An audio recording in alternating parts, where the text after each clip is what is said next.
Welcome everybody to the new moon in Scorpio. Yeah, a bit of intense energy flying around at the moment, and it's just a few minutes past the appointed time of 11 a.m. in Queensland. So I'm just going to wait a few minutes to see who joins us. In the meantime, I will talk about what the dynamic of the new moon is about. It's about sowing seeds and creating the momentum or planting the idea of what it is you'd like to create now. So you start your projects. And it also has the ability to close things off. If you know that something needs to come to an end, now is actually a really good time to say, okay, I'm ready to say goodbye to this. So you're planting the seed of saying goodbye so that come the next full moon, you're in a better position because you've had a couple of weeks to integrate what needs to end, and you're not trying to just like drop it and let everything go all in a hurry, which is often what happens on a full moon. We feel like there's the light shining brightly on something that needs to end, and it doesn't feel very pleasant. But if we know that something needs to come to fruition or something has to be let go of, sowing the seed in the new moon, which is today for the new moon in Scorpio, there's an opportunity now to allow this energy to take its time to integrate so that you don't feel that you're being forced to let go of something in a rush, or that it's really painful to let go of. You've had time to allow, you've had time to think things through, and you've also had time to grieve if necessary, if that's what needs to be happening. So that's the way you can utilize the energy of this new moon. And so this new moon being in Scorpio is very watery. It's a water sign, so it's a powerful sign, but it's also transformational. It's a very alchemical kind of energy, this particular water sign. It's different from Pisces because Pisces is very spiritual, and it's different from Cancer because Cancer is very heart nurturing, whereas Scorpio is about what needs to move, what needs to change, and the energy enables us to make the changes that may be necessary, that we may not necessarily feel ready to do at other new moons. So this is a really powerful time, and Scorpio rules, death, taxes, other people's money, inheritance. So all sorts of things can be happening in this area of our world, and we need to be aware that it's it's not just us. It's actually about the other stuff, and it's ruled by Pluto, and it's also hello, someone's just joined, and I'll just unmute you so that I can find out who's saying hello. Who's joined us? Oh, I'm surprised. It's Kat here. It's who? Nat. Hello, gorgeous. How are you? Welcome. Hello. I've started sharing and talking. Do you not have video? No, sorry. No. Anyway, I just thought I need to jump on so I didn't buy it. Oh, how cool. I'm so happy that you're here. This is great. I have a bit of a chuckle actually because Angelique came on an hour ago, so I think she's muddled up the time zones. And I've understood instructions to draw a card for Jody, which I was going to share. So I've just been explaining in the recording about the energy of the full moon and everything else. So I won't go into any detail with you at the moment because it's already on the video. But essentially, yeah, you can watch it later. Just watch the first 5 minutes. Perfect. Okay. Thank you. Oh, welcome. So I'm just going to put you on mute, and you can. I'll just finish up doing the intro, and then I'll draw a card for the collective, and then I'll draw a card for Jody, and then I'll draw a card for you and whoever else joins us, because I seem to find people come, at like 10 past or half past. we never know what's going on here. Yeah. So okay. Well, thank you for joining us. It's wonderful. I'm very excited. Yay, me too. Yeah. Okay, so I'll just finish up about the intro around Scorpio. The thing to remember about this energy is it's ruled by Pluto and it's ruled by Mars. Pluto is the traditional ruler of Scorpio, so that means that we're delving with the darker, deeper stuff and our deeper hidden stuff in ourselves. and the energy of Mars indicates that there's usually a drive to make change because it's a lot more fiery and energetic to make changes. So you've got the duality of Hades, so to speak, and the depth and the depth and fire of hell, so to speak, in the Plutonian energy. And then you've also got the drive of Mars, which is a lot faster and wants to make change and move things a little bit more quickly than things than other fire signs, the fire planets, I should say. Okay, so I'm going to draw a card, and the first card I'm drawing is for the collective. And this card is, you'll find probably as you're watching the video that there will be, things will just make sense to you. So I'm just going to draw a card and see which one throws itself out of the deck at me. And for those who haven't joined us, this is the Osho Zen Tarot deck that I use. So the first card is really beautiful. It's called Flowering.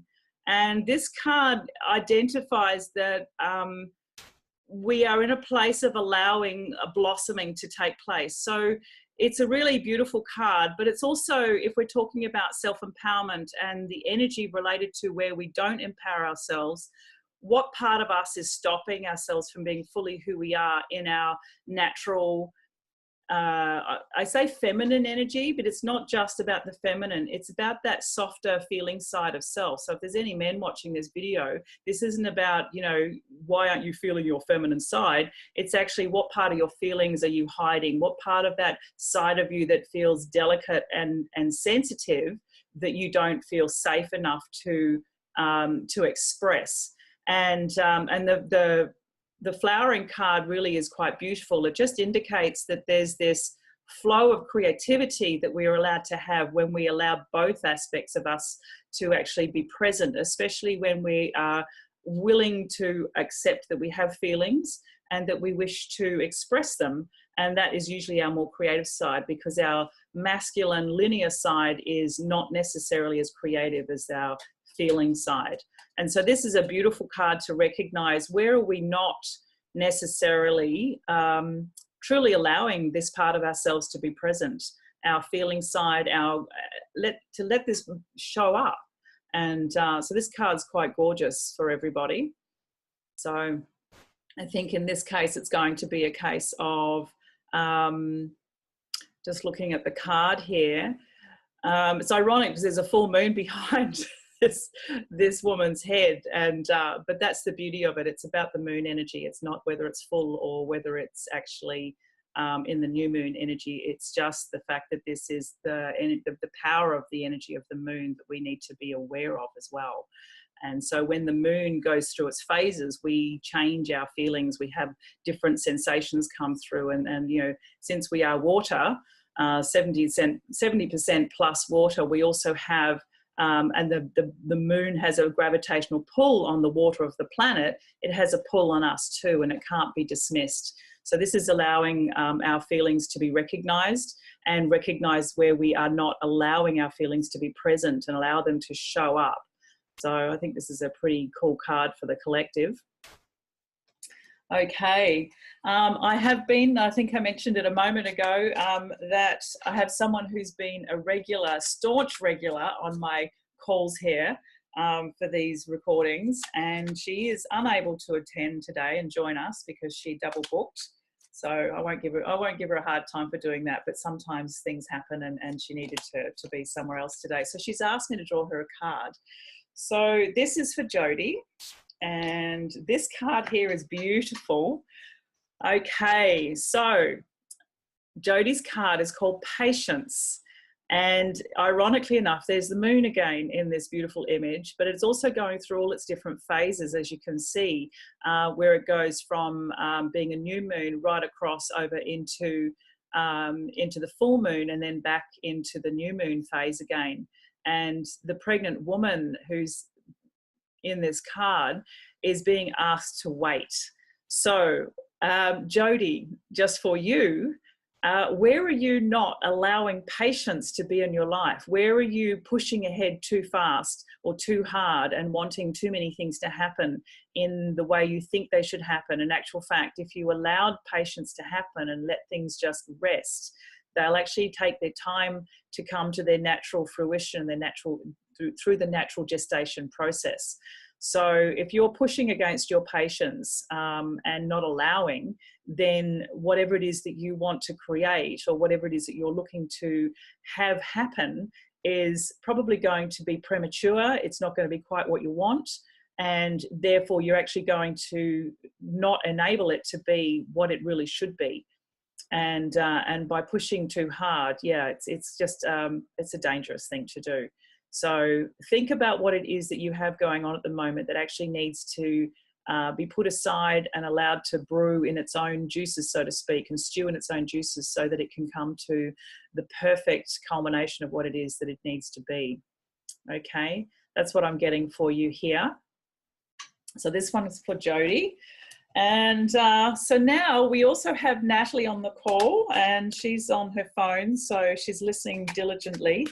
And I'm just going to draw a card for Natalie, and then afterwards I shall unmute. And any feedback or any ideas or comments you might like to make, Natalie, you're welcome to connect.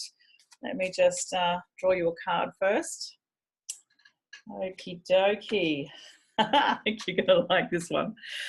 It's conditioning. It's a beautiful card. So I'm going to describe this because Natalie can't see it.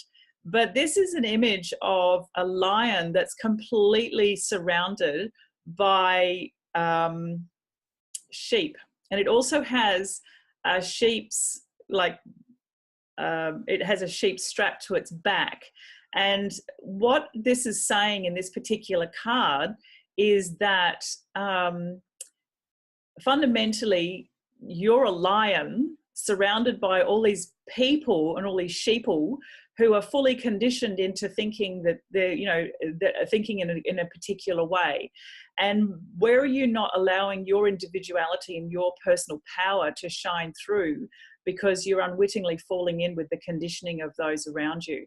And it's all so easy to do when we don't know any different until one day something brings our attention to what's happening and we realize that we are very different to the people around us. And we actually need to take the sheep's clothing off. And it's not like the wolf in sheep's clothing to deceive people. It's more like you've by the conditioning of what's going on around you, you've been deceived by not being allowed to be who you really are. So where are you now still disempowering yourself by getting caught up in the conditioning that you've been raised with? And I say we as well because it's a collective thing. So I'm just going to unmute Natalie. And so Natalie. Well, that is bang on. Oh my God. Yeah. So cool. Oh wow. You really tuned in there. Yeah, it's yep. it's pretty full on, I have to say. I'm fascinated with how these cards just keep showing up when we least expect it, So other comments or anything you'd like to share? So yeah, I guess I'm curious to know how you would relate what you just said in that card to the Scorpio energy for today. Okay, Scorpio energy is really interesting. Scorpionic personalities tend to be very secretive.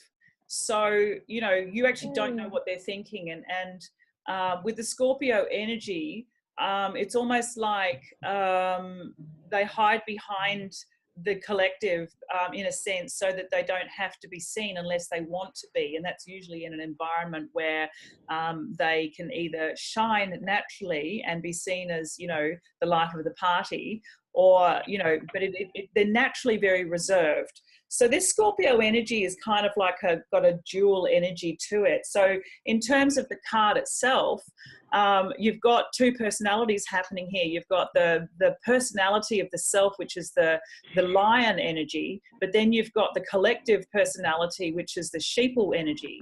And, you've got to find that part of you that is aware that you're allowing or that you're hiding behind the collective energy, so that and seeing what you're doing. Do you know what I mean? Does that make sense? Yeah. Yep. And it's also when you say the collective energy, it's also family, you know, lines, ancestry, Absolutely. being, you know, the family of origin stuff, like being all that you know and having to break out of that. Absolutely. And that's where the term conditioning comes in, because that's what we've been conditioned with. You know, we can see retrospectively what's going on, but sometimes we're not aware. If the family dynamic is to behave in a certain way, it's not until you step away and sort of like start to recognize that you've just been following the family dynamic unconsciously, and then you move away and you engage with different people and you start to see there's different ways of handling things, and then you get to choose, you know. It's interesting how that dynamic of learned behavior, ancestral learned behavior, ancestral genetics and DNA, cellular memory comes through, you know, and that's the condition, because that cellular memory stuff is the unconscious conditioning, because it's the belief systems that we've inherited from, you know, whatever's happened in the lives of the people that we are born of and born from through the ancestral lineage, you know. So, and then you've got learned behaviors from your parents, experiences in the physical. Even after you were born, you're still learning those behaviors, you know, because that's what they're working on too.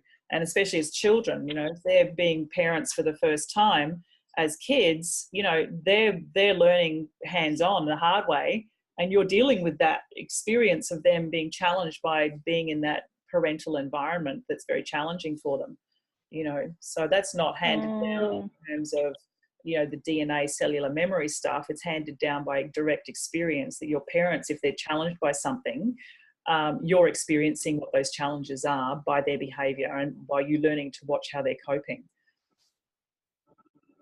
So there's a lot of conditioning.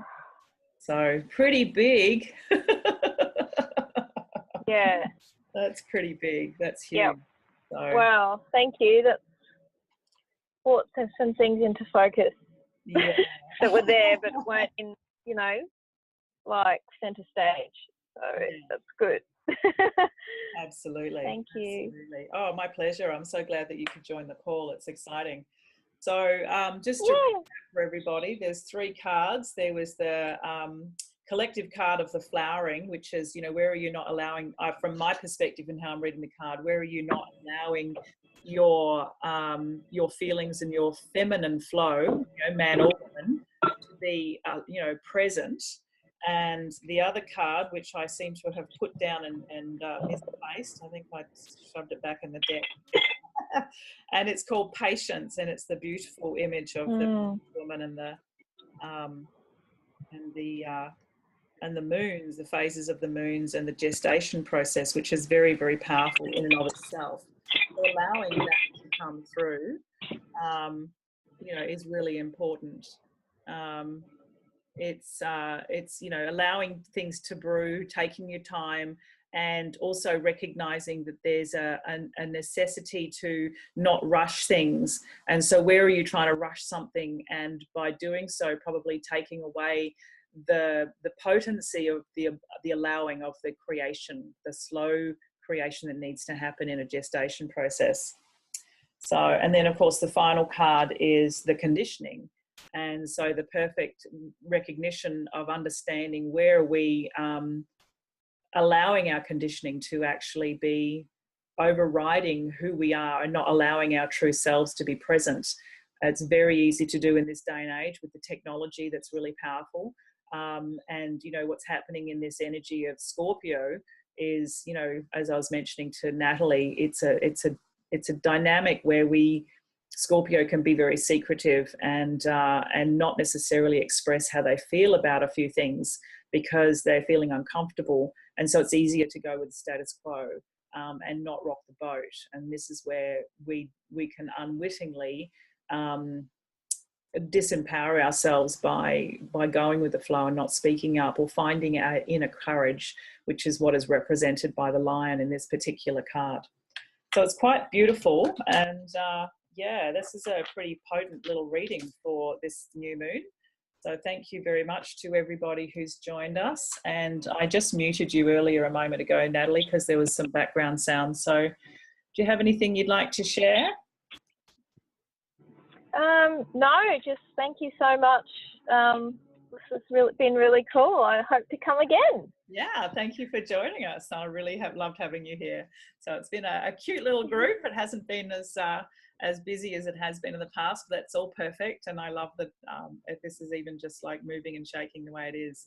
So yeah, thank you very much everybody for watching the video. And if you're interested in any other things that I have to offer, you're very welcome to go to my website and have a look at the other readings that I've done in the past. And there's an financial empowerment set of readings, so you can check those out. And yeah, and you're very welcome to join us for the full moon one, which will be the full moon in Gemini in about 2 weeks' time, and there'll be a Facebook invitation to join us. And there's also the Zoom link will be in the Facebook event when I create it. So we'll see you all soon. Thank you very much, everybody. Bye.